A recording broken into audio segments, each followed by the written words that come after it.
જો આપની પાસે ગ્રીન કાર્ડ હોય તો એવું ના સમજી લેશો કે ભવિષ્યમાં ક્યારેય કોઈ જ પ્રોબ્લેમ નહીં થાય, કારણ કે ઇલિનોયમાં રહેતી એક ગ્રીન કાર્ડ હોલ્ડર મહિલા સાથે જે થયું છે તે કોઈની પણ સાથે થઈ શકે છે.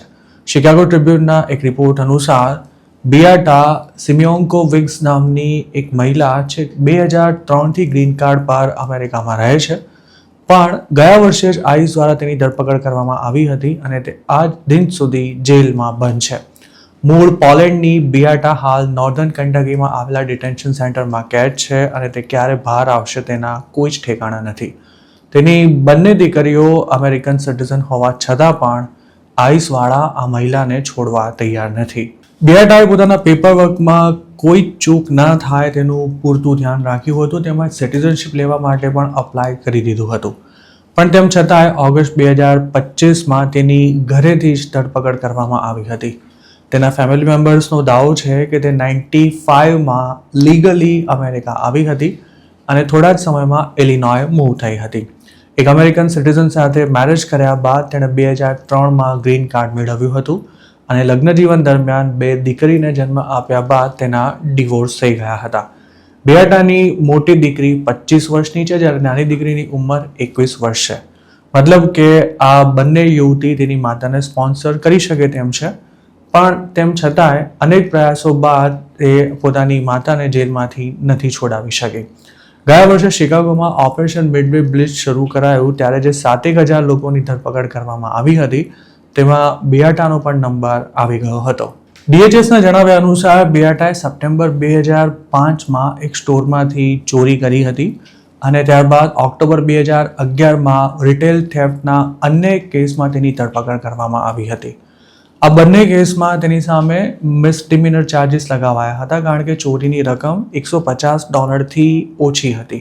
DHSનો એવો પણ દાવો છે કે 2001 પહેલાં ઇમિગ્રેશન બેનિફિટ મેળવવા માટે બિયાટાએ નકલી ડોક્યુમેન્ટ્સ જમા કરાવ્યા હતા અને ત્યારબાદ તેણે મેરેજના આધાર પર ગ્રીન કાર્ડ મેળવ્યું હતું. જોકે બિયાટાની દીકરીઓનું એવું કહ્યું છે કે 2 વર્ષ પહેલાં જ તેમની માતાએ દંડ ભરવાની સાથે સાથે સુપરવાઇઝડ રિલીઝની સજા ભોગવી પોતાનો રેકોર્ડ ક્લિયર કરાવી દીધો હતો.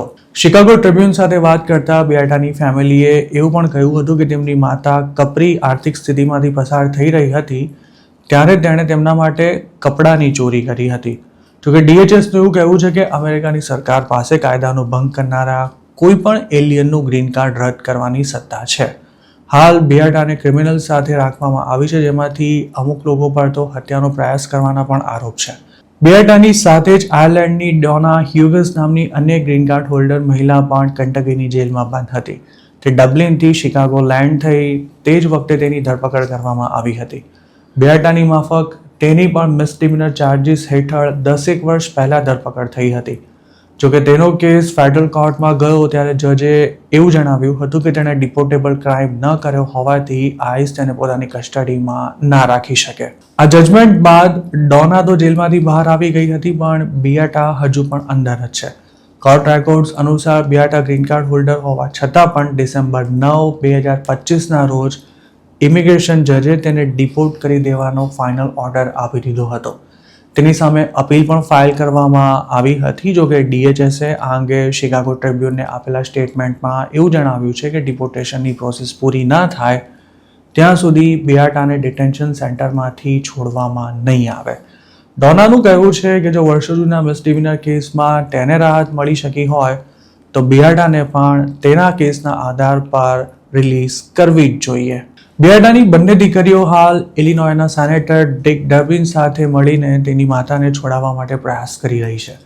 ડોનાએ જે વકીલ રોક્યો હતો તે જ વકીલ હાલ બિયાટાનો કેસ લડી રહ્યો છે, પરંતુ હજુ સુધી તેને કોઈ રાહત નથી મળી શકી. બિયાટાને છોડાવવા માટે તેની દીકરીએ ભણવાનું છોડી દીધું છે અને તેની મોર્ગેજ ઉપરાંત અન્ય બિલ્સ પે કરવાની સાથે વકીલની ફી ચૂકવવા માટે તેમણે જોબ પણ શરૂ કરી છે. બિયાટાનો કેસ દર્શાવે છે કે ગ્રીન કાર્ડ હોલ્ડર્સને વર્ષો પહેલાં કરેલી એક નાનકડી ભૂલ પણ હવે કેટલી ભારે પડી શકે છે. અમેરિકામાં ગ્રીન કાર્ડ ધરાવતા ઘણા ઇન્ડિયન્સની પણ જે તે સમયે આ જ પ્રકારના કેસમાં ધરપકડ કરવામાં આવી હોવા છતાં પણ તેમને સરકારે પરમેનન્ટ સ્ટેટસ આપી દીધું છે. જોકે DUI, ડોમેસ્ટિક વાયોલન્સ કે પછી બેક ચેક સહિતના મામલામાં જેમના નામ કોર્ટના રેકોર્ડમાં ચડી ચૂક્યા છે, તેમને હવે ગમે ત્યારે મુસીબતનો સામનો કરવા તૈયાર રહેવું પડે તેવી સ્થિતિ છે. ખાસ તો આવા કોઈ ગ્રીન કાર્ડ હોલ્ડર જો અમેરિકાની બહાર ટ્રાવેલ કરે તો તેમને રી એન્ટ્રી વખતે પ્રોબ્લેમ થઈ શકે છે. આમ તો ગ્રીન કાર્ડ હોલ્ડર અમેરિકામાં એન્ટર થવાનો હક ધરાવે છે, પણ જો તેઓ આઈસના પ્રેશરમાં આવી એરપોર્ટ પર ગ્રીન કાર્ડ સરેન્ડર ન કરે તો તેમને જેલમાં પણ મોકલવામાં આવી શકે છે અને તેમનો કેસ ઇમિગ્રેશન કોર્ટમાં જઈ શકે છે. ખાસ તો મોરલ કેરેક્ટરના આધાર પર યુએસ ગવર્મેન્ટ કોઈપણ ગ્રીન કાર્ડ હોલ્ડરને સિટીઝનશિપ આપવાનો ઇનકાર કરી તેની સામે ડિપોર્ટેશનની પ્રોસેસ શરૂ કરી શકે છે. થોડા મહિના પહેલા જ આવા એક મામલામાં નકલી ચીજ વસ્તુઓ વેચતા પકડાયેલા ચાઇનીઝને રી એન્ટ્રી વખતે એરપોર્ટ પર અટકાવાયા બાદ તેની પાસે ગ્રીન કાર્ડ હોવા છતાં પણ તેને કન્ડિશનલ એન્ટ્રી આપવામાં આવી હતી અને આ કેસમાં તેણે ગુનો કબૂલ કર્યો. ત્યારબાદ તેને ડિપોર્ટ કરી દેવાનો ઓર્ડર અપાયો હતો. બ્લાન્ક વર્સિસ લાવનો આ મામલો અમેરિકાની સુપ્રીમ કોર્ટ સુધી પહોંચ્યો હતો, પણ ત્યાંથી આ ચાઇનીઝને કોઈ રાહત નહોતી મળી શકી.